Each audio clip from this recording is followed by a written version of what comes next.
Feathers and Ash, Part 1. A Whisper of Warning. Feathers and ash, two worlds collide, where steam meets sky and truth can't hide if the The morning light caught the gannet's wings as it folded them back, diving like a white arrow into the mirror-calm sea. Kai pressed his charcoal harder against the paper, trying to capture that moment when the bird became one with the water. No splash, just a clean entry that barely disturbed the surface. From his perch on the volcanic outcropping that formed their cottage's foundation, Kai could see the entire sweep of Makua Bay. The village clung to the steep slopes like barnacles on ship timber, its whitewashed houses cascading down terraced streets carved from black lava stone. Below, the harbor's protective seawall curved around the anchorage, its massive blocks quarried from the same volcanic rock that formed the island's backbone. Still drawing those confounded birds? His father's voice cut through the salt air. Kai didn't look up from his sketch. They're not just birds, Father. The gannet positions its wings before impact. The angle eliminates resistance. And what earthly good does that serve? Marcus stood over his son, leather boots crunching on the volcanic sand. Even at dawn, before heading to the thermal works, his hands were blackened with coal dust and the metallic residue of steam-powered machinery. Behind him, the works dominated the eastern headland, a complex of brick smokestacks, iron-girded buildings, and the massive brass dome of the primary pumping station. Steam rose constantly from its vents, creating perpetual clouds that drifted across the harbor. Your sister's been up since 4, helping me read the barometric instruments. That's useful work. Through the cottage window, Kai could see Zara bent over the kitchen table, her dark hair falling across brass instruments and hand-drawn charts, measuring atmospheric pressure with the same intensity she'd shown since childhood. Every gauge their father consulted, she wanted to understand. Every mechanical principle he employed, she sought to master. Birds perceive changes we cannot. They sense alterations in atmospheric pressure, temperature, magnetic variation. Blast it, Kai. You sound like your mother with all that natural philosophy nonsense. Look around you.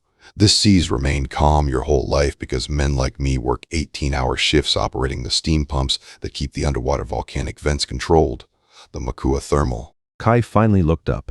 His father's eyes held the same intensity as the deep ocean trenches he worked. Dark, pressurized, dangerous. Beyond Marcus's shoulder, the island chain stretched into morning haze, 7 peaks rising from the deep ocean, each crowned with its own thermal works, each a bulwark against the volcanic forces that had built this archipelago from the seafloor up. I understand the importance of your labor, but nothing. You're 17.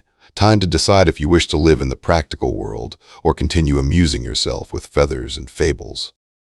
From inside the cottage came the gentle voice that always seemed to carry the rhythm of trade winds. Marcus, leave the boy be.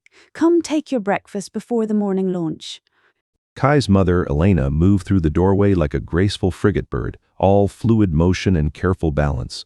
She set a plate of saltfish and ship's biscuit beside his sketching materials, her fingers briefly touching his shoulder, light as a seabird skimmed landing. Her hands bore the calluses of net mending and sail stitching, skills passed down through generations of island women who had watched the sea and read its moods. His drawings are quite accomplished. He perceives natural connections you engineers overlook. Connections? The only connection that's important is between the steam boiler and the pressure valves. Without that mechanical principle, this entire island chain erupts in ash and molten rock. Zara appeared in the doorway, wiping coal residue from her hands. At 15, she already possessed their father's square shoulders and direct gaze. A smudge of soot marked her forehead where she'd been checking the cottage's coal bunker.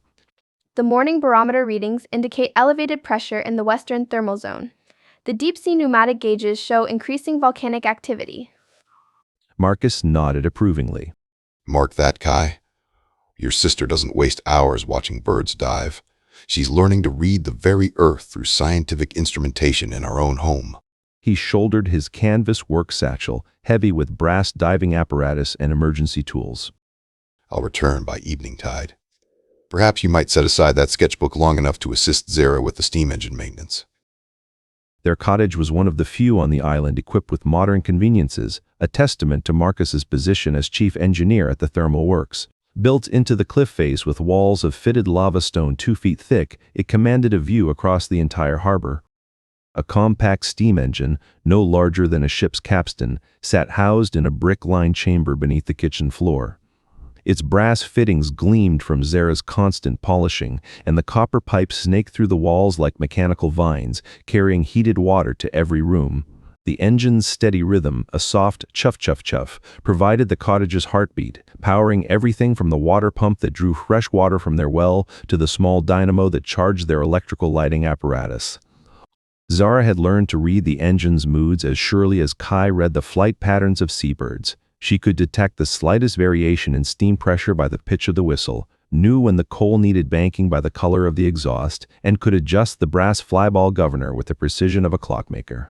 The cellar workshop contained rows of gleaming instruments, pressure gauges with ivory faces, temperature indicators with mercury columns, and a magnificent barometer that could predict weather changes hours before the clouds appeared. Father, we'll need coal delivered this week. The bunker's down to a quarter load, and with the weather turning, I want full reserves. She wiped her hands on a piece of cloth, already calculating tonnage and delivery schedules like the engineer she was becoming. I can arrange the order with Captain Morrison's supply vessel when it arrives Thursday. The good northern anthracite burns cleaner than the local stuff, better for our boiler's efficiency. It was, Marcus often declared, a proper scientific household where everything operated according to mechanical principles and measurable phenomena. Unlike the chaotic unpredictability of nature that so fascinated his son. Zara emerged from the cottage, a metal flask full of steaming coffee in her hand.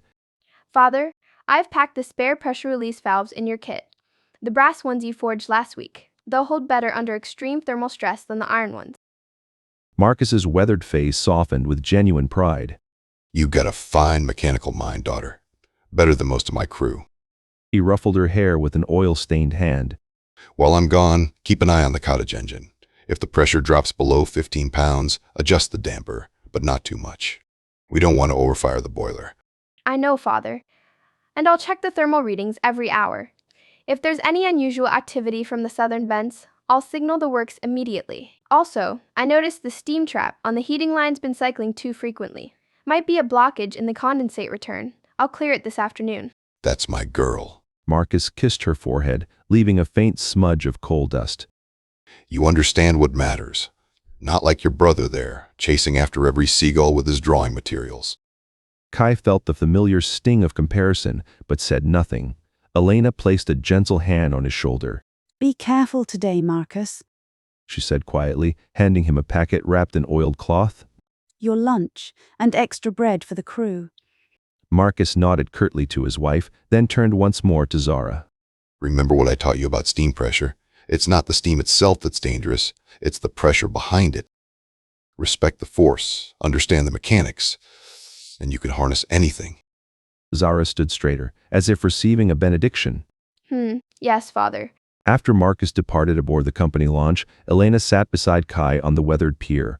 The morning remained still, the sea like polished obsidian. A pair of tropic birds wheeled overhead, their long tail streamers catching the light. The harbor stretched before them, its waters deepening from turquoise shallows to indigo depths where the volcanic slopes plunged toward the ocean floor. Your father perceives strength as something you construct with machinery. But there exist other forms of strength. The frigate bird doesn't battle the hurricane, it reads the atmospheric currents and employs them. He considers me weak. He believes the world operates predictably. Steam engines, mechanical procedures, industrial control. Elena examined one of his sketches, a detailed study of a red-footed booby's fishing technique.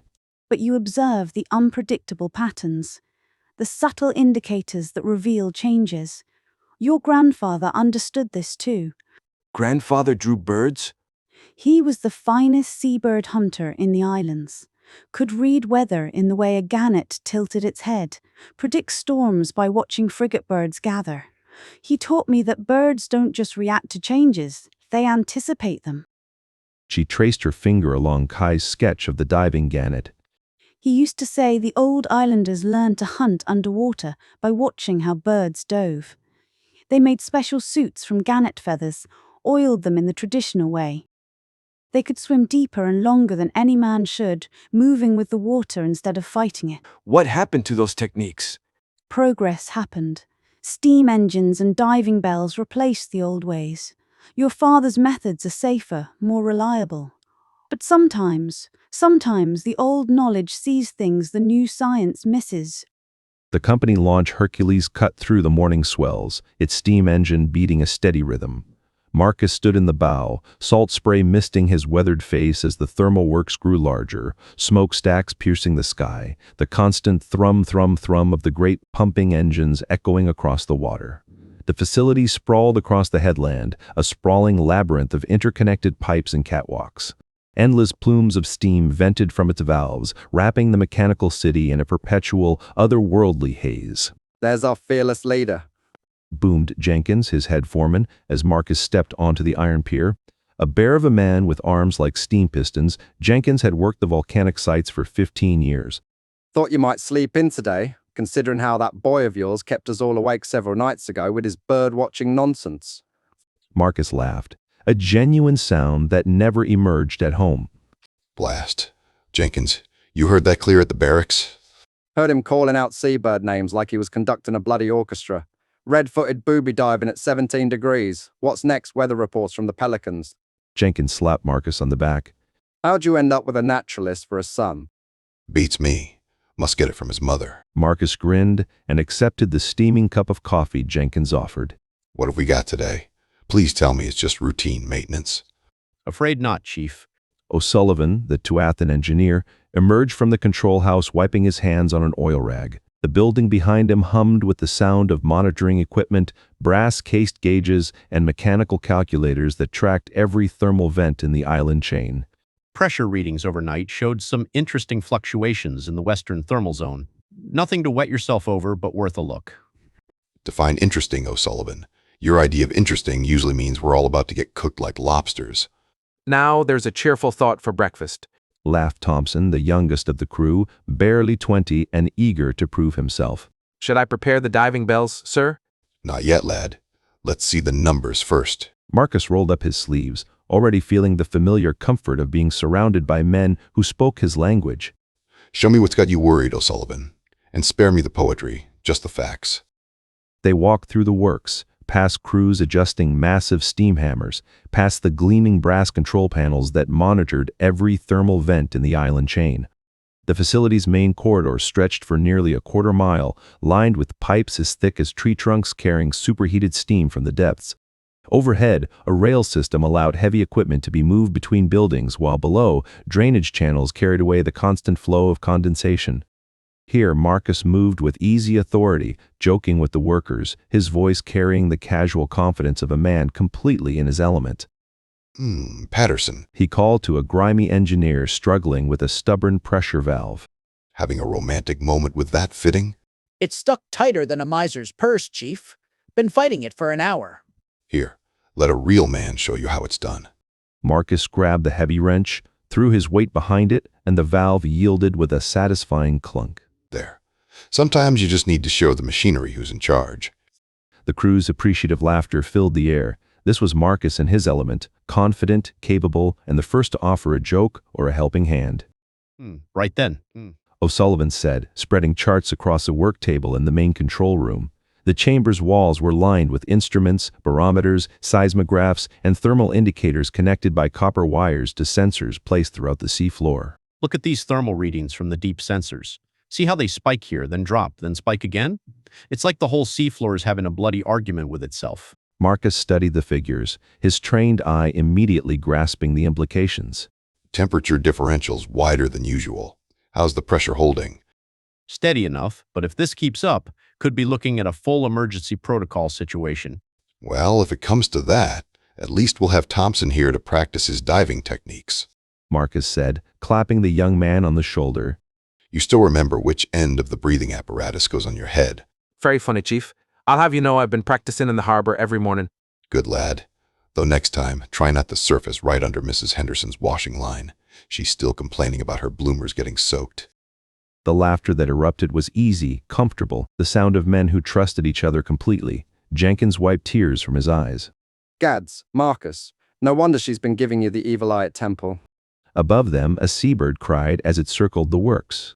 Marcus glanced up briefly, squinting against the sun through the control room's large windows. That's one of those gannets my boy's always sketching. Kai could probably tell you its life story, what it had for breakfast, and where it's planning to nest. Great.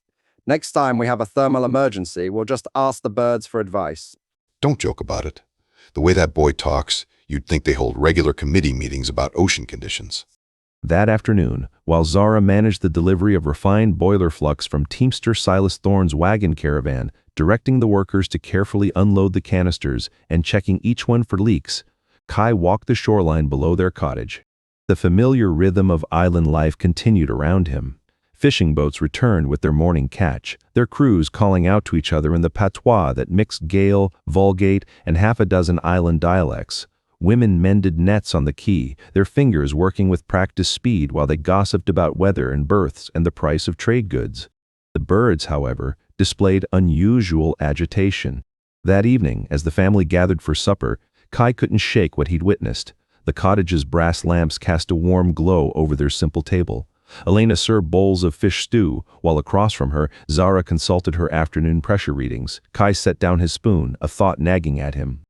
The seabirds are behaving strangely, He said. The gannets keep diving in the same area but coming up empty, and the frigate birds, they're flying in confused circles.